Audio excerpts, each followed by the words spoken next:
뭐 5.7m 5.7m 내에서 그 안에서 그럼 이 폭은 얼마나 돼요? 이 폭은 3.2m.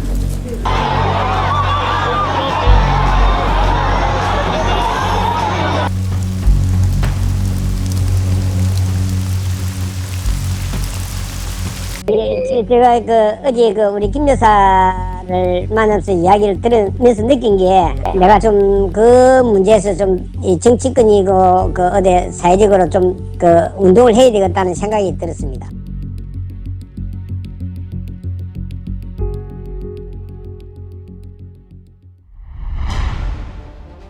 네, 열공 시청자 여러분 안녕하십니까. 열린공감TV 정철수 PD입니다. 경제장터전 제114회 시작하도록 하겠습니다. 병원남의 김용인 이사님 자리하셨고요. 네, 안녕하세요. 오늘도 김두일 작가님 수고해 주셨습니다. 안녕하십니까, 김두일입니다. 네, 오늘 방송에 나가는 30일이 사전투표 마감일입니다.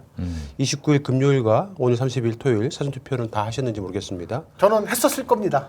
네, 오늘은 녹화일이 목요일이기 네, 때문에 저는 내일 네. 아침에 바로 할 생각입니다. 간단하게 이번 6.3 지방선거를 두 분은 어떻게 전망하십니까? 결국 이제 마지막에 네. 여론조사에 잘 잡히지 않는 부동층이라고나 할까요? 그들은 이재명 대통령의 성공적인 국정 운영을 위해서 여당에 힘을 실어줄 거라고 생각합니다. 그래서 여론조사 결과와 실제 득표율은 좀 차이가 있지 않을까, 좀 더 여권에게 유리하게 이렇게 전망합니다. 네, 김 작가님. 저는 전망보다는 어떤 의미가 있는지를 말씀드리고 싶어요. 예. 문재인 정부에서부터 촉발된 구시대의 질서가 무너지고 이재명 대통령 시대의 중도 실용주의 노선을 위한 새로운 질서가 형성되기 위한 첫 걸음이 이번 지방선거 결과에 대한 의의라고 그렇게 저는 규정하고 싶습니다. 예, 여당의 압승이 가능한 네, 저는 것 그렇게 같죠? 보고 있어요. 예. 네.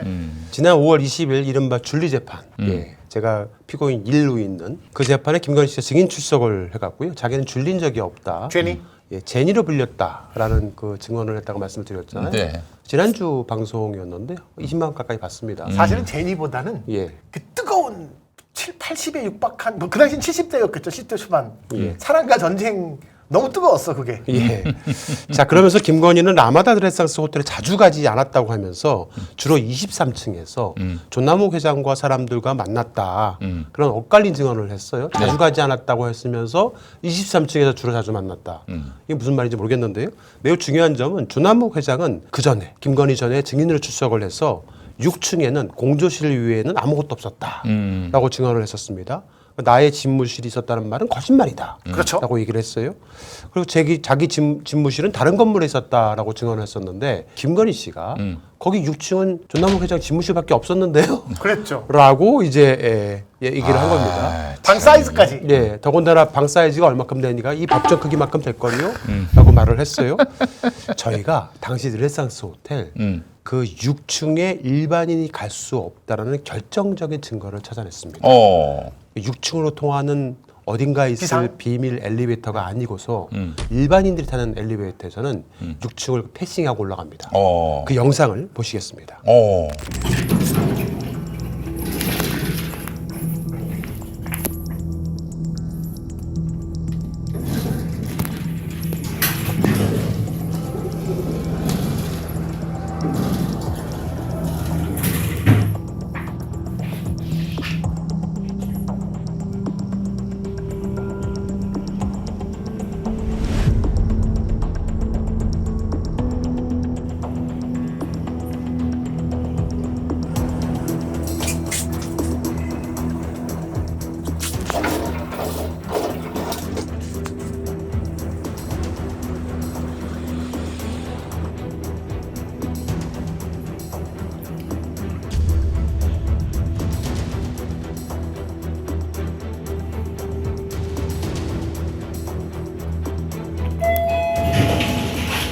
네. 지금은 없어진. 없었습니다. 일반 승객이 타는 엘리베이터인데 네. 6층이 버튼은 있어요. 눌러도 안 눌러주고 실제 올라갈 때도 6층은 이제 패싱해서 올라갑니다. VIP. 그렇죠. 그럼 어딘가에는 분명히 6층으로 올라가는 엘리베이터가 전용 있다는 엘리베이터가 있다는 거죠. 그렇죠. 자, 오늘 그런 본격적인 주제에 대해서 말씀을 드리겠는데요. 지난 2022년 이태원 12구 참사 현장에서 이색적인 풍광에 찍힌 사진 하나가 등장해서 아주 눈길을 유명한 끌었던 적이 사진이죠. 있었지요. 찰리교. 예, 특이한 복장을 한 저 사람이 참사 골목 안까지 들어가서 종교의식을 한 기이한 행동을 했던 것입니다. 저 신명의 스틸컷 아니죠? 아닙니다. 네. 예, 12구 참사가 일어났던 현장의 이태원 해밀턴 호텔 옆에 그 참사 골목은 당시 경찰 당국이 수사 관계로 해서 출입 통제선을 만들어놨고 맞아요. 예. 허가받은 사람들 이외에 뭐 기자들이라든가 이런 사람들 이외에는 아무나 출입할 수 없었던 곳이었는데요. 당시 참사 현장의 골목에 한 이태원 상인이 한가운데 돗자리를 펴고 희생자들을 추모하는 아이고. 제사를 지낸 적이 있었는데 그렇죠. 그때 저렇게 경찰들이 와서 제지를 했어요. 네. 통제도 하고 예, 예. 겨우 가까스로 제사를 올렸던 거와는 달리 이 정체불명의 종교식은 오히려 글쎄 말이에요. 버섯이 진행된 것으로 보여서 많은 소문이 어느 돌기도 누구도 접근 못하고 심지어 예. 저 상인은 여기 그 혼들 원혼들에게 밥을 먹여야 한다라면서 그렇죠. 막 경찰들에게 눈물을 흘리기도 했습니다. 예. PD 수첩에 나와 있는 내용인데 예.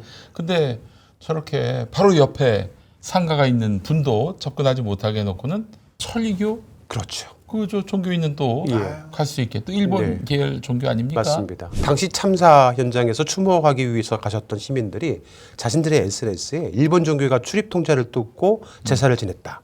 조선 신궁을 향해 제사를 지내서 한국을 저주한다. 저 제례를 허락한 주체가 윤석열 정부인지 파악해야 한다. 나는 한참 동안 바로 옆에 서서 그의 기이한 주문을 외우는 주술 같은 노래를 들었다. 아 저번 어디서 많이 예. 본 분인데 그 이종우 교수라고 예. 그 EJ 네. 팟캐스트 EJ의 아. 그 이 박사입니다. 아, 그래요? 전용 예. 이 박사인가요? 아, 그렇구나. 이동현 씨하고 같이 예, 예. 방송했던. 네. 자, 그의 정체가 바로 누구냐? 일본 신흥 종교 중에 하나인 델리교, 우리나라에서는 천리교로 유명한 네. 사제였던 겁니다. 네. 천리교, 델리교로 불리는 곳은 이 일본에서 1838년에 가정주부였던 나카야마 미키라는 여성이 창시한 종교인데요. 이 여성 교주가 구슬하다가 접신을 해가지고 아하. 창시한 신흥 종교라고 합니다. 네.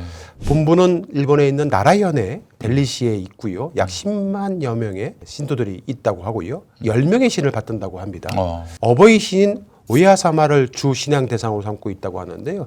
특징적인 것은 박자목이라고 하지 않습니까? 나무 막대기를 가지고 뚝뚝 이렇게 부딪히면서 네, 하죠, 이렇게. 악기로 연주하면서 주문과 노래를 부르는 의식을 한다는 점입니다. 우리나라에도 그 천리교당이 있었어요. 예. 영락교회 아십니까? 잘 알죠. 알죠. 그 서북 중구 청년단. 저동 그렇죠. 네. 중구 저동에 있는 영락교회가 원래는 천리교 그래요? 교당이었어요. 그럼요. 그래요? 네. 야, 좀 놀라운 사실이네요. 처음 알았네. 그러다가 이제 적산이 된 거 아니에요. 아. 이승만 정권 그 이전에 미군정이 네. 그 개신교에다가 불화를 한 겁니다. 한경직 목사. 한경직 목사. 그렇군요. 한경직 목사도 저 신의주에서 목회하다가 예. 그 소련군이 진주하는 바람에 그냥 거기를 1945년 가을에 남쪽으로 내려왔고요. 그렇게 탈북한 분들을 모아놓고 영락교회를 그 세운 거예요. 그 천리교 교당에서. 네. 그러니까 이제 사실은 이북에서 내려온 분들이 얼마나 공산주의에 치를 떨겠어요. 그렇죠. 그분들이 그래서 이제 반공으로 똘똘 뭉쳤고 거기에 청년 회원들이 다 이제 서북 청년 회원이 된 거죠. 그래서 네. 4.3 사건의 네. 그렇군요. 주범들이 된 거죠. 자, 일본은 조선 식민지 강점기 당시에 강제징용과 위안부 문제 같은 인권 유린만이 아니라 대한민족의 혼을 파괴하고자 철저히 설계됐던 신사참배 문화. 네. 를 통해서 영적 침탈과 영적 지배를 하기도 했었는데 특히 이 천리교가 일제 강점기 당시에 수단과 방법을 가리지 않고 조선의 희생자들을 내세워서 태평양 전쟁을 정당해온 일제의 영적 동력이 되기도 했던 신흥 종교였다고 합니다. 즉 조선인을 죽음으로 내몰았던 일제 강점기 시대 신두 문화가 어떠한 과거 행적에 대한 자성과 사죄 없이 이태원 참사 골목에 나타나서 끔찍한 시대적 상징을 보여줬다라고 말씀드릴 수가 있을 것 같습니다. 대표 친일 반민족 행위자였던 이인직 아시죠? 네. 이 사람 또한 스스로 일본인이 되려고 믿었다는 것이 바로 이 천리교였습니다. 아하. 자, 그런데 문제는 천리교 사제 옷을 입고 제사를 지냈던 그가 저희가 취재를 좀 해보니까 한국 천리교 재단에서 제명 처리된 사람이었다는 겁니다. 그 이태원의 그분이요. 예. 아, 즉 천리교 사제 옷을 입고 있기는 하지만 개인 신분이었던 거예요. 어허. 저분을 만난 거예요? 열공에서? 예. 아. 일단 한국 천리교 재단의 이야기를 한번 들어보겠습니다. 입니다. 네, 저기 천리교 한국교단이죠. 예, 맞습니다. 네, 저희는 저 열린공감 TV라는 인터넷 언론 매체인데요. 예, 예. 뭐 좀 하나 물어보고 가는데 그 예. 2022년 그 10월 29일 이태원 참사 때 예. 거기에 천리교 사제로 추정되는 사람이 와서 제를 지내신 거를 저희가 목격을 했어요. 그게 뭐 그때 아마 뉴스 나오고 그랬을 네네. 건데. 예. 그 예. 천리교 한국교단하고 관계 있는 사람이 아니죠? 아닙니다. 한국인은 맞는데 네. 저희 교단에서는 제적되신 분이거든요. 제적되신 예, 예. 분이시다. 예. 그럼 그분이 그냥 본인 개인적인 그렇죠. 예.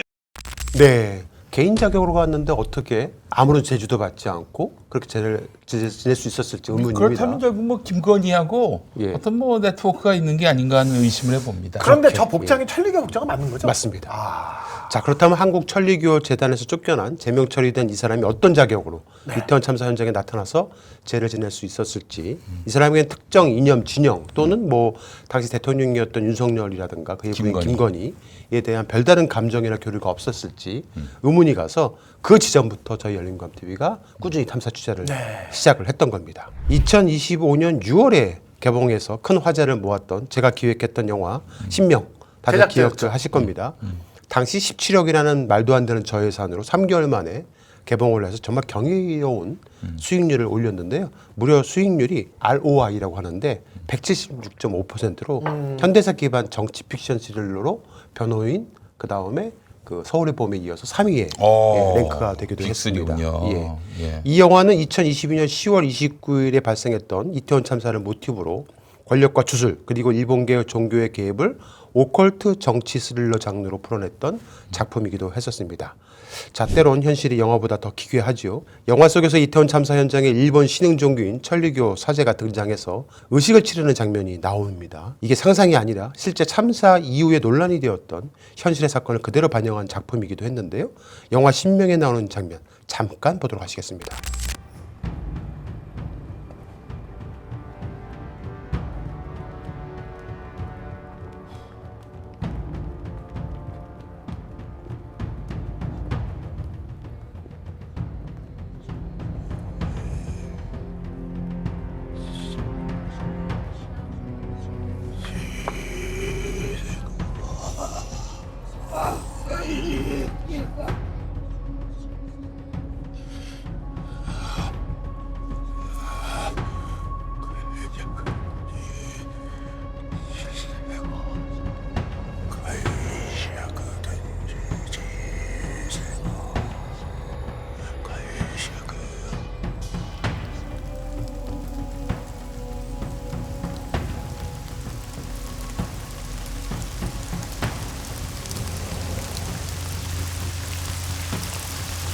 저희 열린감TV 취재팀이 취재한 바에 의하면 저 사제의 본명이 허상탁.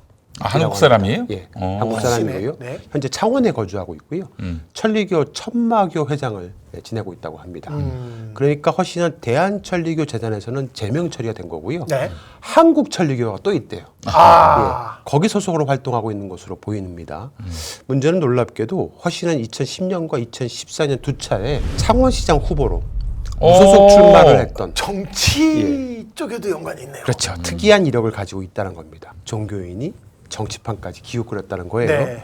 참사 현장에서 기행을 했던 단순한 종교적 추모가 아닐 수도 있다라는 생각을 갖게 됩니다. 저희 취재팀이 대한천리교 본부에 직접 전화를 걸어서 저 사제를 어떻게 평가하는지 물어봤습니다. 근데 본부 직원의 대답이 아주 걸작입니다. 보시겠습니다. 상탁 선생님은 좀 어떤 분이세요? 그 제가 아까 말씀드렸다시피 제가 그분을 직접 만나 뭐 대화해 본 적도 없고 제가 여기 교단 우리 대한천리교 본부에 여기 온 지가 30년인데요. 그분은 하여간 뭐 한국 천리교에서도 뭐 하여튼 독특한 분이라는 이야기만 들었어요. 선생님 그러면 그 네. 허성탁이라는 선생님을 좀 제가 신뢰를 해서 그런데 좀 믿을만 하신 분인가요?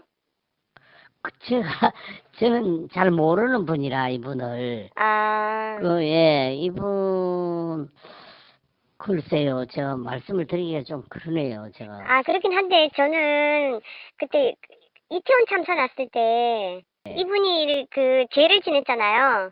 네네네. 아 그거 보고 조금 연락을 드렸어요. 좀 감동을 받아가지고. 이분이 좀 특이한 분인 거는 제가 알아요. 특이한 분이라는 거. 그래서 천리교를 강습을 받으셨나요, 선생님? 언더커버 취재를 그렇죠. 하셨구나. 저희가 취재 기자를 밝히지 않고 언더커버를 통해서 그 사람 허상탁 씨를 만나기 위해서 네, 네. 일단 첫 번째 전화 통화를 한번 해본 겁니다. 그런데 저 교단에서 일했던 사람이 대놓고 독특하다, 특이하다, 독특하다. 예, 이런 말을 하면서 선을 그었죠. 그런데 저희가 드디어 허상탁 씨의 연락처를 입수했습니다. 직접 통화를 해봤는데요. 그가 어떤 반응을 보일지 한번 들어보시겠는데요. 저희 언더커버 기자가 거액을 후원하겠다라고 네. 말을 꺼내니까 이렇게 태도가 바뀝니다. 들어보시겠습니다. 제가 이렇게 선생님 뵙고 싶어가지고 아이고 예예. 예예 그래서 감사합니다. 예 선생님 창원에 계신 걸로 제가 알고 있거든요. 예예예. 선생님 제가 조만간 한번 찾아뵙고 그런 기부하려거든요. 제가요. 거든요. 아이고 한번 오십시오 그럼.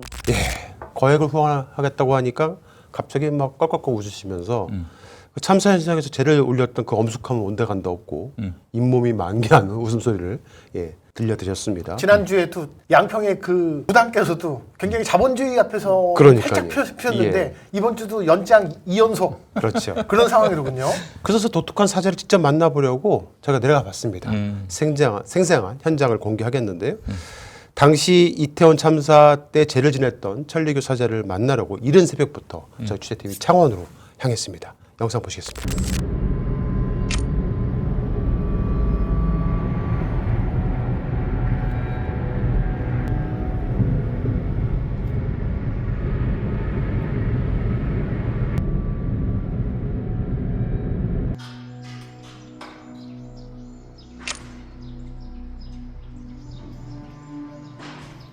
네, 저기 천리교 마크인데 저 허 씨가 저 취재팀이 왔다고 하니까 문 밖까지 나와서 정중하게 아무래도 반갑게 맞이해 줬습니다. 요거를 또 이제 의전.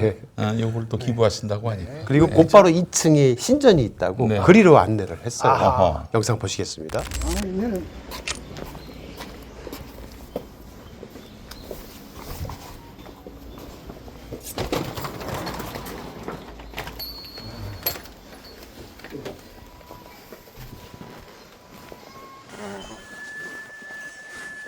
여기 신전이니까 선생님. 예예. 일단 뭐 오시니까 인사를 하도록 하시죠. 예예. 예, 저희 취재 기자가 언제부터 천리교에 입교를 했는지 질문을 하니까 저 천리교 사제는 부친 때부터라고 대답을 해요. 심지어 아들도 천리교인으로서 일본 나라현에 있는 천리대학교를 다녔다라고 자랑을 하기도 했습니다. 계속해서 영상 보시겠습니다. 선생님 언제부터 천리교에 입문을 하셨어요? 내가 입문보다는 내 태어나기 전에 우리 부친이 27살 때 돌아가셨는데 돌아가시기 1년 전에 그 천리교 고성교회라는 그 가셨던 모양이에요. 자제분도 저기 선생님 그 글 보시니까 자제분도 그 천리교에 계신 것 같아요. 예예. 천리교 그 나라에 있는 천리시 예예. 천리대학교. 예, 그러니까 허 씨는 3대째 천리교를 믿고 있다는 얘기예요. 예. 그리고 저 사람이 뭐 자기가 외국 사람들하고 많이 메신저 대화를 한다고 합니다. 그러면서 미국 사람들은 전부 사기꾼들이고 일본 사람들이 제일 정직하다고 해요. 일본이 아무래도 본산이다 보니까 본인 스스로 일본을 100회 이상 방문했다고 말을 하기도 합니다. 들어보시겠습니다. 그럼 내가 이 외국 사람들하고 이게 메신저 대화를 하다 보니까 일본 사람이 최고인 것 같아요. 제일 정직하고 미국 사람들은 전부 사기꾼 일본 사람이 제일 정직하고. 제일 정직합니다. 제일 정직하고 친절하고 예예. 약속을 지키고. 선생님도 일본에 자주 가셨겠습니다. 저도 많이 갔습니다. 저도 한 100번 이상 갔습니다. 네, 약간 친일 어떤 그 성향이 있는 것 같아요. 저희 취재 기자가 슬쩍 정치 성향이 보수 쪽에 가깝다고 말을 던져봤는데요. 예. 그랬더니만 사자가 대뜸 보수 쪽에 가까운 사람들이 정직하다라고 또 맞장구를 쳐줍니다. 들어보시겠습니다. 생각이 참 고든 생각 같아요. 좀 한쪽 일방적으로 막 쏠리는 것이 아니고 객관성을 가지고 계시는 분 같은 느낌이 받아요. 보수 쪽에 가까운 사람들이 정직합니다. 일본인들이 정직하고 보수 쪽에 있는 사람들이 정직하다. 참으로 편향적인 세계관 아니겠습니까? 지난주에 그 무당과 너무 소리가 비슷해요. 그러니까요. 너무 똑같죠? 예비 기부자기 그렇죠. 때문에 예. 이런 질문도 한번 던져봤으면 어땠을까? 저는 진보입니다. 그러면 진보가 더 정직하지. 그런 그러니까요. 얘기가 나오지 않았을까 하는 생각이 듭니다. 황당한 건 지금부터인데요. 저희 취재기자가 천리교 사제한테 트럼프 대통령과 나눈 페이스북 메신저가 있어서 그걸 보여줬어요. 이렇게. 이거 혹시 맞습니까? 맞다는 거예요. 그래서 실제로 미국 트럼프 대통령과 자주 연락을 하고 있고 개인 고문이 맞습니까? 했더니만 맞다는 겁니다. 이게 보십시오. 이게 트럼프와 직접 자기가 대화를 나눈 각하 메신저라는 굿모닝. 겁니다. 예. 굿모닝의 굿이 디귿이네요. 예. 굿모닝. 어째 총기 문제는 깊이 생각해봤습니까? 저도 정말 겪고 싶어요. 아니 그 다 한글인데. 그러니까요. 트럼프와 매일 소통하고 자신의 얘기를 트럼프가 듣고 싶어 한다고 합니다. 트럼프가 한국어를 되게 잘하시는군요. 그리고 이제 일부러 한글로도 이렇게 또 하나 이렇게 만드셨네 또 이렇게. 자기가 객관성을 가지고 트럼프에게 조언도 해준다고 말을 합니다. 네. 영상으로 보시겠습니다. 선생님 진짜 그 트럼프 미국 대통령 개인 고문이세요? 근데 아무도 안 믿습니다. 이 세계 사람이 아무도. 우리 가족도 안 믿고 아내도 안 믿고. 거기 그 트럼프가 가짜인데 네. 가짜가 하는 거를 내가 믿는다고 이렇게 생각하고 있어요. 아, 실제로 트럼프 대통령 소통을 하셨는가 봅니다, 선생님. 소통 매일 하죠. 매일 하죠. 소통 매일 합니다. 중국 가 있을 때도 아, 제 이야기를 듣고 싶어 하더라고요. 제가 이제 좀 객관성을 나무라거든.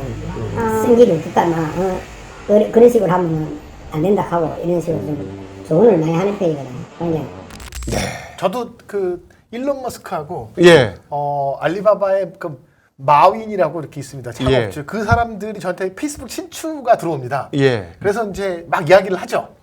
그러면서 이렇게 막 한국어로요. 잘 예. 지내고 있느냐 막 그러면서. 그 사람인가 보다. 아, 저 그래? 사람이 또 예. 일론 머스크이기도 합니다. 네. 자기가 일론 머스크하고 친하답니다. 그래서 이제 저렇게 이야기를 하는데 결론도 압니다. 예. 내가 이제 트럼프 같으면 이 굉장히 중요한 내가 어떤 이란 전쟁에 좀 이렇게 여기 몰래 투입시켜야 될 CIA의 돈이 필요해서 네가 좀 잠깐만 후원해주면 내가 이제 그 돈을 돌려주고 미국에 국빈 초대하겠다 막 이런 스토리도 갑니다. 항상 늘. 그럼 저 사람 당하고 있는 거네. 지금 이제 본인이 저걸 진심으로 믿고 있다 그러면 예.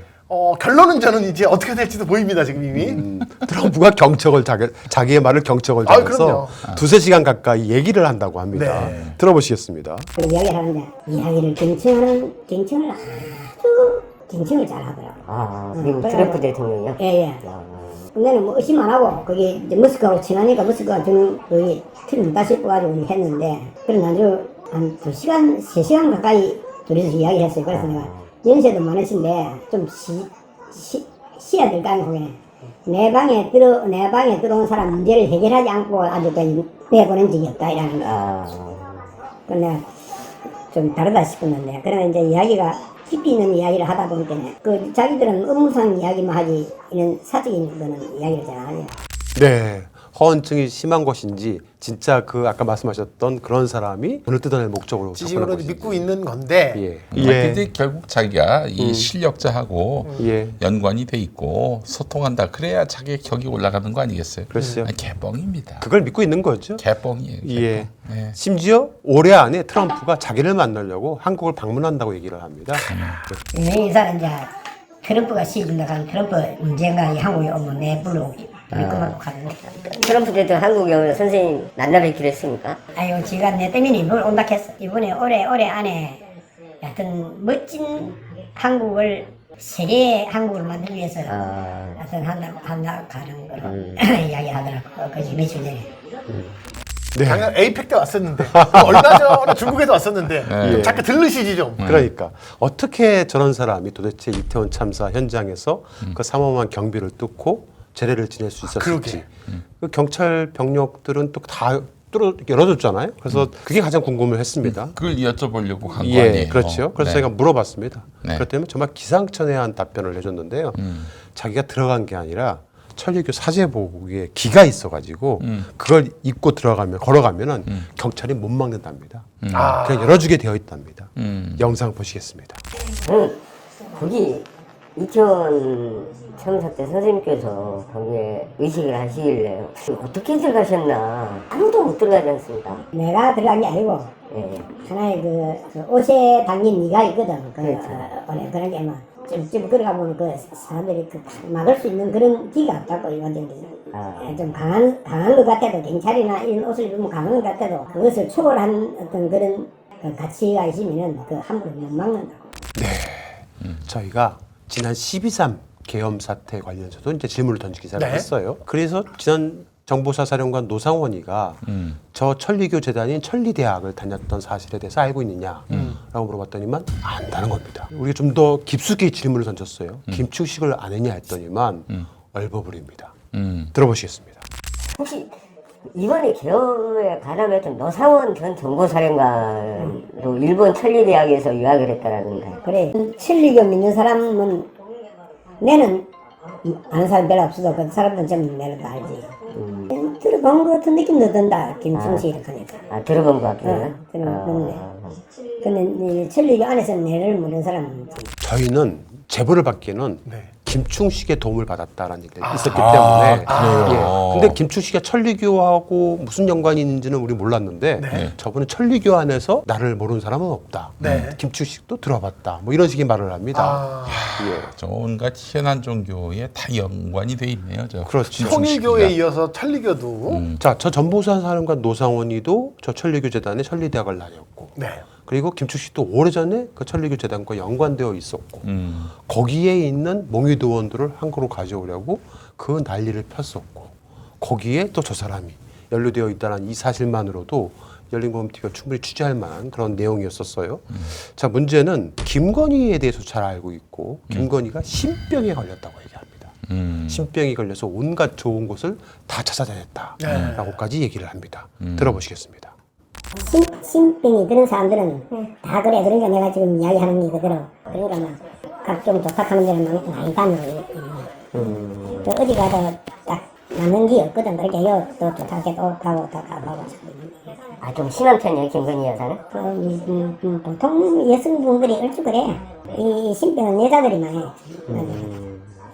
장심이 딱 서가 있는 사람은 좀 작은데 마음이 자꾸 이게 변덕이 나누면 자연적. 예. 근데 저기서 끝난 게 아니고 저 사람이 김건희 석방 운동을 해보고 싶다라는 거예요. 글도 하나 쓰고 있다고 얘기하고요. 정치권이나 사회적으로 김건희 석방 운동을 하겠다. 윤호계인은 들어봤어도 예. 건호계인은 또 아주 그런 얘기를 참신하네요. 합니다. 그러니까 이제 다 연관이 돼 있네요. 그렇죠. 결국 김충식도 알고 예. 또 김건희도 얽힌 거고 알고 있는 걸로 예. 보입니다. 예. 예. 들어보시겠습니다. 제가 저 노력하려고 지금 뭐 글을 하나 쓰려고 생각하고 있어요. 아, 김건희 여사 석방을 해서 예. 글을 한번 쓰실 겁니까? 제가 어제 우리 김 여사를 만나면서 이야기를 들으면서 느낀 게 내가 좀 그 문제에서 좀 이 정치권이고 어디 사회적으로 좀 운동을 해야 되겠다는 생각이 들었습니다. 네.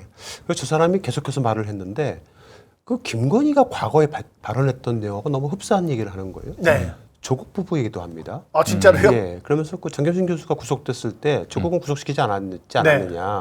부부를 같이 구속시키지는 않았는데 왜 이번에 같이 구속을 시켰냐라고 하면서 말을 하는데요.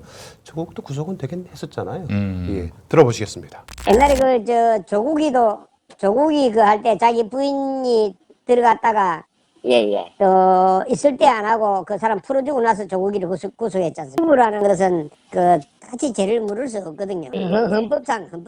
저 허 씨는 계속해서 정치적인 발언을 하는데 자기가 김건희 석방 운동을 하면 처음에는 사회적 파장이 좀 있겠지만은 자기가 계속하면 결국 석방이 된다. 종교적인 힘으로. 예. 지가 뭔데? 천리교 한국지사에. 예. 들어보시겠습니다. 그러니까 이거를 잘 하면은 처음에는 좀 파장이 나쁘게 하겠지만은 예. 운동이 지속적으로 되면은 가능할 수 있겠다는 생각을 해봤습니다. 예, 이제 마지막인데요. 정말 골 때리는 것은 저 사람이 천리왕님 안 좋은 것은 제거하고 건강하게 도와주세요라는 의미의 일본어로 되어 있는 델리오노 미코토라는 그 노래를 불러주는 거예요. 델리오노 미코토. 예, 근데 그게 일본 노래잖아요. 네. 그거를 독도는 우리 땅의 그 음정에 맞춰서 불러주는데 블랙 코미디가 따로 없었습니다. 네. 들어보시겠습니다. 텐니오노 미코도 텐니오노 미코도 텐니오노 미코도 텐니오노 미코도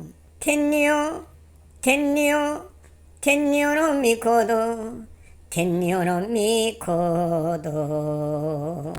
시청자 여러분, 한국 사람입니다. 제가 봤을 때는 예. 델리오는 위커터 말고 다른 걸 몰라서 예. 이 7글자에 맞춰갖고 모든 노래가 다 가능할 것 같습니다. 저분은. 참 어떻게 황당하지 않습니까? 그리고 이제 하나 좀 추가로 해서 팩트 체크를 하나 하려고 하는데요. 최근 그 유튜브 채널 가세연의 김세희 씨가 배우 김수현 관련 허위사실 유포와 명예훼손 혐의 등으로 구속이 됐어요. 그렇죠. 실형 가능성이 꽤 높다는 법조계 분석이 나왔는데요. 이승재라는 변호사가 한 유튜브 채널에 출연을 해서 김세희가 이례적으로 10년 6개월 이하의 징역형에 처할 수 있을 가능성이 매우 높다. 그러니까 중형에 처한다. 예, 그런 얘기까지 했습니다. 네. 굉장히 악의적이다라고 얘기를 한 겁니다. 네. 자, 그런데 유탐사의 그 박대웅이라는 자가 자신의 SNS에 저렇게 저를 빗대면서 이런 글을 게시를 했어요. 김세희의 구속을 계기로 제보자 음성 조작의 달인이 저라는 겁니다. 정천수다. 라고 하면서 제가 어떤 조작을 했는지를 증거로 기록이 남아있다라고 하면서 이렇게 쭉 자기 다 유탐사죠. 유탐사 URL을 쭉 이렇게 적어준 겁니다. 신도들이 이제 댓글을 달았는데 댓글 보시면은 뭐 아주 뭐 숨천수 구속 뭐 이런 멜들 쭉 적지 않았습니까? 근데 박대영이가 제 음성을 복원했다라는 그 보도 내용들은요 대부분 이런 것들이거든요. 음성 재현이라고 아예 제가 못을 박아놓은 거예요. 재현은 전혀 예. 조작이 아니지. 보통 대부분의 언론사들 레거시 미디어에서도 많이 하고 있는 방법이 있죠. 취재원 보호를 위해서 사용하는 대역이나 재현 같은 경우에는 저렇게 음성 재현이라고 딱 명기를 하고 방송을 보도를 하는데요. 저게 이제 제가 조작을 했다라고 주장하고 있는 겁니다. 그러니까 따지면 김영민 목사님은 아침마다 AI로 하는 걸로 했으면 이미 진작에 정했겠다. 그렇죠. 즉 박대웅의 주장 측면에서 살펴보자면 박대웅은 1인 3역을 한 바가 있어요. 그렇죠. 예. 들어보시겠습니다. 뭐를 해명하라고? 그렇게 며칠 전 그렇게 했습니다. 뭐가 불쾌했는데? 그 불륜관계가. 그게 불륜이면 당신 불륜하는 거 봤어? 예? 당신 불륜하는 거 봤냐고? 불륜하는 거 봤느냐고요? 내가 불륜하는 거 봤냐고? 잠옷 입고 자고. 그래, 지금 같이 잤다고 해서 불륜하는 거 봤냐고? 봤습니다. 아니 그래, 내가 불륜하는 거 봤냐고? 선생님, 불륜보다도 남의 한 가정을 갖다가 그렇게 파괴를 하면서 우리들한테 바르게 하라고 가르치시는 분이고 철저하게 그렇게 하시는 분이 이런 모습은 아니라고 봅니다. 그리고 10일 전부터 숱한 전화와 내가 많은 고통을 겪었어요. 아침에 무슨 불륜 소리를 들었다. 그것은 잘못 들었을 겁니다. 그것은 제가. 저 연기력은 완전 발연기지만 까고 나서 보니까 진짜 웃긴데? 1인 3역 하지 않습니까? 제가 편조된 음성을 굳이 풀지 않더라도 알아듣는 스타일인데 네. 단번에 알겠네. 단번에 그러게요. 알겠어. 그러니까 본인이 하는 것은 뭐 로맨스인가?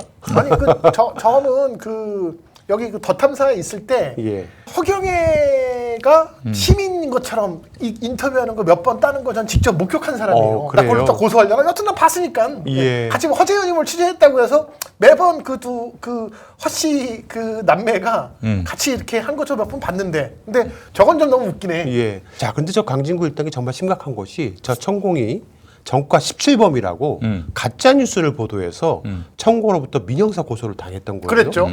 형사 사건은 이미 법원으로부터 500만 원 벌금형을 청구받았습니다. 이형 명백한 허위 보도였기 때문입니다. 정가가 없는 사람은 정가 17범이라고 얘기하니 얼마나 화가 나겠어요. 아무리 천공이라고 하더라도. 아니 근데 도대체 무슨 근거로 그런 얘기를 하죠? 뭐 근거가 근거도 있을 거 아니에요? 없어요. 근거도 없어요. 뭐 누가 그렇게 지나가다 한마디 한 걸 가지고 그걸 뭐 그렇겠죠. 예. 사실 확인도 없이 그냥 질렀나? 그때 제 기억 더탐사 시절이니까 제 기억이 맞다면 정말 누가 그 마을에 있는 누가 그렇게 얘기한 걸 듣고서 팩트 체크 없이 질러버린 걸로 기억나요. 그러겠지요. 네. 민사도 천공한테 당했는데 거액의 손해배상 소송을 당했어요. 오는 6월 5일 날 1심 선고가 있다고 하는데 그래요. 지켜보시기 바랍니다. 네. 문제는 강진구가 법원에 허위 답변서를 제출을 했다는 거예요. 어. 해당 저 보도를 저희 열린공감 TV에서 방송을 했다고 거짓말을 했습니다. 더탐사에서 뭐야 이게? 들어보시겠습니다. 이후 강진구 등은 열린공감 TV 사명을 더탐사로 무단 변경하고 이른바 청담동 술자리 의혹 등 객관적 팩트 체크가 철저히 결여된 무책임한 보도를 남발했습니다. 대표적인 것이 당시 윤석열의 멘토로 거론되던 천공에 대한 전과 17번 보도였습니다. 해당 보도는 사실관계가 전혀 맞지 않는 명백한 오보였다. 개인에 대한 호불호를 떠나 철저한 검증을 거쳐야 할 언론이 누군가를 무고하게 전과 17범으로 낙인 찍은 치명적인 과오였습니다. 천공이 강진구 등을 상대로 고소한 형사사건 결과 법원으로부터 강진구와 심혁에게 각각 벌금 500만 원이 선고되며 그들의 보도가 명백한 허위였음이 다시 한번 증명되었습니다. 진짜 문제는 민사손해배상 소송 과정에서 드러난 그들의 민낯입니다. 천공 측이 제기한 민사소송에 대해 강진구가 법원에 제출한 답변서에는 다음과 같은 기가 막힌 내용이 적시되어 있습니다. 원고는 피고 전기홍이 유튜브 방송을 통해 원고에 대해 사실과 다른 내용을 유포했다고 주장하고 피고 강진구도 공동 책임이 있다고 주장합니다. 그러나 문제된 방송은 회사 소속 프리랜서 기자인 전기홍이 단독으로 기획하고 독립적으로 취재하여 제작한 콘텐츠입니다. 열린공감의 다른 내부 제작진이 기획하거나 사전 협의한 방송이 아닙니다. 피고는 해당 방송에서 사회자로서 사회적 맥락을 부연하거나 형식상의 리액션 발언을 수행했을 뿐이며 통상적 범위를 벗어나지 않았으므로 보도의 신뢰도를 높이기 위한 동조로 평가될 수 없습니다. 강진구는 답변서에 해당 방송이 마치 내가 운영하던 기존의 열린공감 TV 채널에서 방송된 것처럼 적시했으나 이는 명백한 허위입니다. 강진구 등은 이미 2022년 6월 10일에 신규 채널을 개설해 시민언론 열린공감에서 더탐사로 채널명을 변경한 상태였고 천공 관련 방송은 바로 그 자신들의 새로운 채널에서 송출한 것입니다. 요약하면 강진구는 본인들이 새로 만든 시민언론 열린공감 채널에서 방송해놓고 법원에는 열린공감TV에서 방송한 것이라 거짓말을 하고 있으며 심혁이 취재한 내용을 아무런 검증 없이 사회만 봤을 뿐이니 자신과는 무관하다는 취지로 비겁하게 책임을 회피하고 있는 것입니다. 예, 저런 사람입니다. 한 번도 그런 생각 해본 적 없는데 네. 심혁이 오늘은 좀 불쌍하네요. 그러니까요. 그 사람한테 다 뒤집어 씌우는 겁니다. 혼자 독박을 씌우네 지금. 예, 자기는 MC만 봤을 뿐이다. 예. 자, 근데 유탐사는 최근 가짜 뉴스를 생산해서 대법원으로부터 공직선거법 위반 등으로 최종 유죄를 확정받은 성일종 사건이죠, 저게? 예. 가세형 김세희처럼 가짜 뉴스가 확정이 된 거예요. 그런 자들이 또 계속해서 허위 보도를 일삼고 있는 건데요. 전남에 예. 6.3 지방선거 신안 군수 운전 기사를 한 사업가에 선량한 군에 가 있는 아들로 둔갑을 시켜가지고 한보치 사건이죠. 예, 가짜 뉴스를 보도한 겁니다. 동명이인인 사람이었는데요. 2004년생을 87년생으로 이렇게 그냥 그러니까요. 확인도 안 하고서 질러버렸죠. 게다가 63km나 떨어져 있던 국도 영상을 선마을의 묘벽 폐기 현장으로 둔갑을 시키기도 했어요. 이런 식으로 계속해서 가짜 뉴스를 생산하고 있는데요. 공직선거법상 그 선거 범죄로 벌금이 100만 원 이상 확정이 되게 되면 그 시점부터 5년간 피선거권, 선거권 그리고 선거운동을 할 수 있는 권리가 전면 박탈이 됩니다. 네. 하지만 이미 강진구 등은 네. 5년을 받았죠. 성일종. 그렇죠. 그렇지. 예. 그래서 아마 이번 6.3 지방선거에도 투표권이 없을 거예요. 네. 예, 근데 그런 상태에서 또 저렇게 계속 허위 보도를 일삼고 있기 때문에 저렇게 문제가 심각하죠. 누적되면 나중에 구속될 수 있습니다. 500만 원짜리 하나 맞은 거잖아요. 그렇죠. 지금 적어도 그 내용을 봤을 때는 이미 뭐 본인들이 그 사과도 갖고 내렸지만 이미 선거에 영향을 줬어요. 예. 그러면은 적어도 송치가 돼서 기소가 될 확률이 높고 네. 다른 건들이 몇 개 더 있는지 모르겠으나 그리고 그 다음번에는 뭐 벌금형이도 한 1,000만 원 나오고 그 다음에 집행유예 나오고 그 다음에는 이제 정말 실형 내지 구속까지 갈 수가 있는 상황이죠. 저 무서운 범죄입니다. 예. 선거법 위반 맞아요. 범죄가. 공직선거법이 되게 센 게다가 형벌이에요. 네. 저거는 공소시효가 6개월이에요. 맞아요. 굉장히 신속하게 진행됩니다. 예. 무슨 배짱으로 저런. 하는 짓을 6월까지만 하기 바랍니다. 예. 7월서부터는 아주 무시무시한 법이 적용이 돼요. 그렇죠. 10배인가요? 예. 허위 보도하면은 정말 예. 뭐 자시됩니다. 징벌적 가평 손해배상 자시돼요. 10배 네. 이상으로. 예. 네. 게다가 최근에 저희 열린공감 TV 법인에 손해를 끼쳐서 4억 6천만 원대의 손해를 끼쳤다라고 검찰이 배임 혐의로 강진구, 최영민, 박대용 등을 공소 제기를 했습니다. 약식 기소로 해서 벌금을 각각 강진구, 최영민 1,000만 원, 박대용 500만 원의 약식 명령을 내렸는데 그 법인의 4억 넘는 돈에 손해를 입히고 그렇죠. 4억 6천만 원. 네. 뭐 5억이 안 넘었으니까 아마 그 특경법은 적용이 안 된 것 같긴 합니다만. 1,500으로 그냥 예. 싸게 뭐 막았네요. 그래도. 근데 저거는 이제 형사상 벌금이고 그렇죠. 예. 민사는 민사는 어떠죠? 또 저희가 진행을 해야죠. 네. 근데 이제 강진구 측에서 뭐 정식 재판을 청구한다고 하니까 빼박 증거가 너무 많아서 정식 재판을 청구하면 괘씸죄까지 적용될 가능성이 매우 높다라는 말씀을 드리겠습니다. 참 저렇게 세상 무서운 줄 모르는 행태를 보면서 예. 그들의 호연지기에 놀랍니다. 제가 봤을 때는 지금 하루하루가 괴로울 것 같은데. 이 예. 정도면은. 그렇지도 않은 것 같아요. 더더욱 기가 막힌 거는 네. 최근에 박대용이 자신의 페이스북에 자신들의 보도는 정당했던 것처럼 포장하고요. 검색을 그 전남 예. 사건과 검색을 관련해서. 해보니까 제가 처벌한 게 나온다고 하면서 저렇게 링크를 걸었는데 여기 보시면 제가 처벌한 게 나옵니다라고 하면서 박동희가 썼어요. 거기다가. 근데 이게 이영애 씨 관련된 거를 올려놓은 거예요. 그래서 검색하면 나오네요 이러면서요. 근데 여러분도 알다시피 이 건은 이미 제가 정식재판을 청구해서요. 네. 민형사 모두 1심에서 승소를 했거든요. 어허. 그러니까 이영애 씨 측에서 고소 취하해서 네. 사건 자체가 사라진 겁니다. 네. 근데 과거 기사를 교묘하게 올리면서 자신들의 신도에게 마치 제가 무슨 형사처벌을 받은 것처럼 의도적으로 호도하고 있는 겁니다. 허위 사실에 의한 명예훼손이네요. 맞습니다. 예. 예. 박대영은 자신의 그 이름으로 열린공감TV를 상대로 건 민사소송에서 모두 전패했습니다. 소송비를 전액 물어내야 하는데 아직까지 소송비를 주고 있지 않아요. 이자만 쌓이게 될 것이고요. 반드시 지구 끝까지 쫓아가서 받아내겠다라는 받아내야죠. 말씀을 드립니다. 자, 끝으로 한 말씀 부탁드리겠습니다. 정말 참 세상은 이렇게도 사는구나. 매번 경조장 썰전 네. 보면서 그런 느낌을 받습니다. 네, 좀 법을 두려워하는 어떤 인식이 평범한 사람들과 같아졌으면 좋겠습니다. 그게 정의 아닐까요? 그렇죠. 예. 네. 김 작가님? 지방선거 이제 뭐 그 사전투표는 끝났고 본투표가 남았습니다. 모두가 원하는 대한민국의 새로운 역사가 시작되기를 바라고 좋은 선택을 해주셨으면 좋겠다라는 말씀을 드리겠습니다. 네. 예. 자, 오늘 저희 경제단 썰전은 영화보다도 더 영화 같은, 아니 영화로도 감히 쓰기 힘든 참담한 코미디 같은 그런 당시 대한민국 권력 주변을 맴돌았던 주술의 민낯을 소개해드렸습니다. 그리고 가짜뉴스를 끊임없이 생산하면서 사람들의 눈과 귀를 속이고 있는 뉴탐사 일당의 민낯도 소개해드렸습니다. 진실은 얄팍한 잔재주로 또 눈속임으로 가릴 수가 없다고 생각이 듭니다. 오늘 방송 여기서 마치겠습니다. 하나, 둘, 셋, 끝!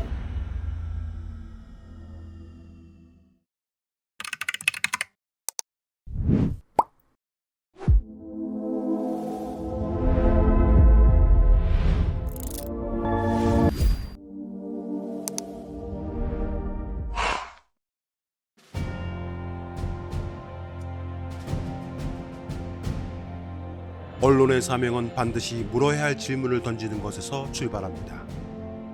열린공감TV와 탐사전을 오는 정치 권력, 자본 권력 등 그들의 이권과 카르텔을 감시하기 위해 반드시 의혹에 대해 질문하고 진실을 알리겠습니다. 열린공감TV와 탐사전을 오는 시청자 여러분의 후원으로 운영됩니다. ARS 전화 1877-0809를 누르신 후 안내 멘트에 따라 정기 후원에 가입하여 주시길 부탁드립니다.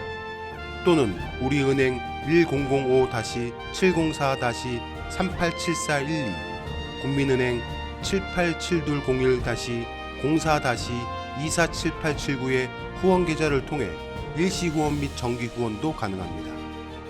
그리고 안내에 따라 해피나눔의 필수 항목이라고 붉은 글씨로 되어 있는 것 등에 기입하여 원하는 금액을 입력한 후 서명하여 신청하기 버튼을 클릭해 주시기 바랍니다.